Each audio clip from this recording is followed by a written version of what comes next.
G'day guys and welcome back to the channel. Today I'm going to give you an unbiased review of my HIMA Kalbarri rooftop tent. Now for full transparency, this is not a sponsored video. I've picked this tent up off my own back. I've probably spent about 5 nights in this tent so far. So this is just sort of my initial opinion and review. Now some basic information about the tent. It's the HIMA Kalbarri hardshell rooftop tent with crossbars. I pre-ordered this tent for about 2,300 bucks about 2 to 3 months ago. As of writing, the tent is for sale for 2,799 bucks, which is also the recommended retail price. Basic dimensions are 2.12 meters long, 1.27 meters wide, and only 15 centimeters tall when packed up, minus the roof racks. It is made out of aluminium, weighs 67 kilos, and has a max capacity rating of 300 kilos. It is made of 420D Oxford fabric and is PU 3000 waterproof. Now on the outside, it looks pretty clean, thin. It's a neat and tidy kind of design. It's definitely something I was looking for. Coming from a soft top tent, I didn't really want something big and bulky again. It does have its pros and cons though. So an issue with it being so slimline is the lack of bedding space. You can see here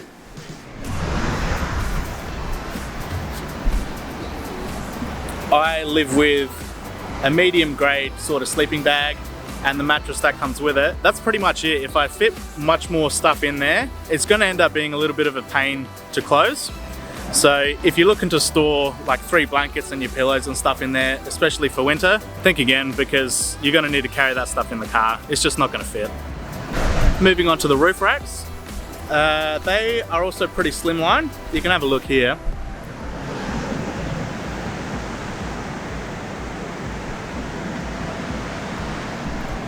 You see, they're not elevated too highly above the tent. They have a weight bearing capacity of 30 kilos. My solar panel on the roof is 350 and weighs just under 30 kilos, and it seems to do perfectly fine. I personally think that those crossbars are a little bit over-engineered and could definitely hold a fair bit more weight. One negative about them though is from an installation point of view, it was absolutely horrendous. You need like 3 people to hold all the bolts and stuff in place, so when you slide them in the rails, the nuts don't twist. And it wasn't a good experience all in all. Now, another awesome feature is these gas struts. They are 600 newtons, and when the tent is closed, they actually close on the inside of the tent. So they're never exposed to the elements, although that does lead to an issue where when you do close it, the fabric here ends up bunching up around the knuckle, and you end up with this big clump of fabric right here that if you don't catch it and you try and sort of really crank that tent down, it's either going to pop one of the rivets here or you're going to bust the knuckle and you're going to be up for a bit of a replacement with that. Moving right along, this weather seal is also of pretty good quality.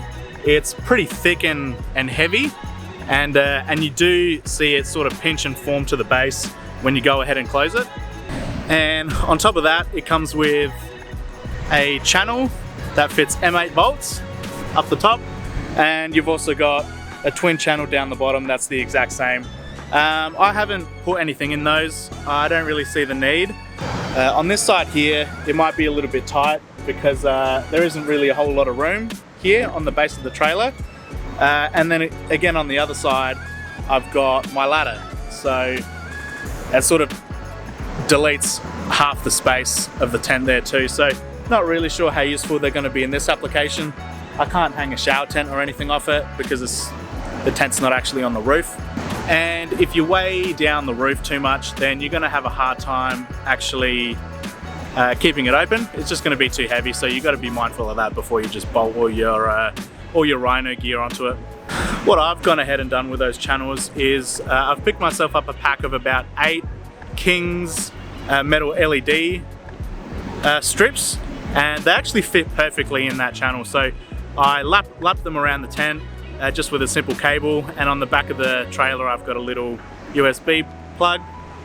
Just stick that in there, and then I've got big light bar all around the trailer. Floods plenty of light, and it's super easy to put in and pack up. Now, onto some negatives here. When I first got delivery of this, took it out of its box, it actually came with two sort of little dents on the roof.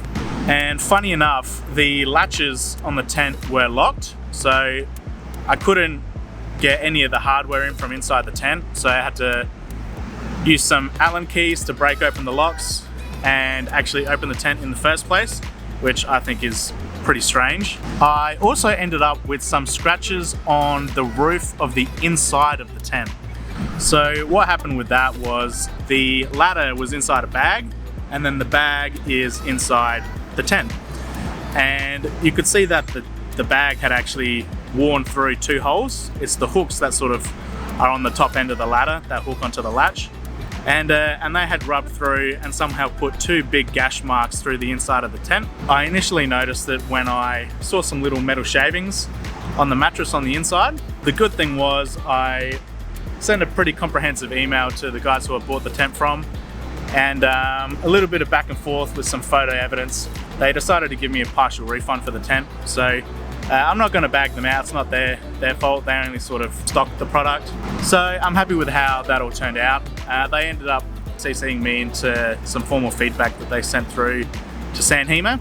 So good to know that a little bit part of the L&D family on that one.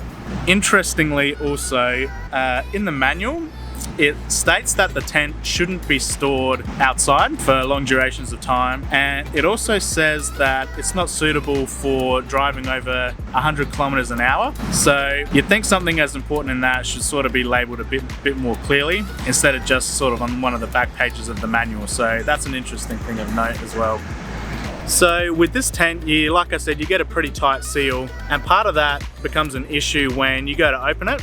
It's really, really difficult to do with one hand because it develops some kind of suction on the inside, and you really need to grunt that thing open to get it to come up.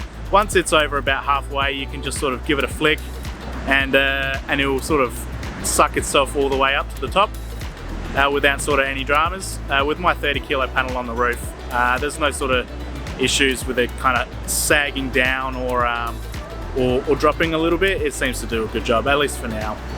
Now, another interesting thing here is the loose fabric hook doesn't actually have somewhere to latch onto. It doesn't have enough tension to go all the way around the tent, and there's no dedicated hook spot for it either. So a little bit confusing on that note. Don't really know if they thought that one through all the way. The latches on the back also seem fairly heavy duty. These are your hooks for the ladder. These can be moved around, but like I said, it sort of makes it difficult to use this channel because these guys here are in the way. Onto the awning poles. In my opinion, they're looking a little bit on the lighter side in terms of the duty. So the tent sort of can still flap around, but it is pretty tight.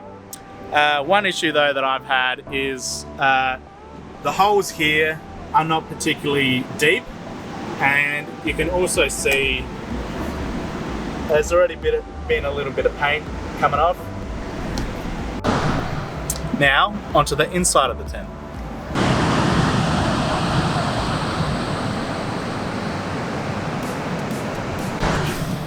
Now it does seem to be fairly spacious on the inside. You've got a big window on 3 sides. One thing I'm not too sure on is this design here.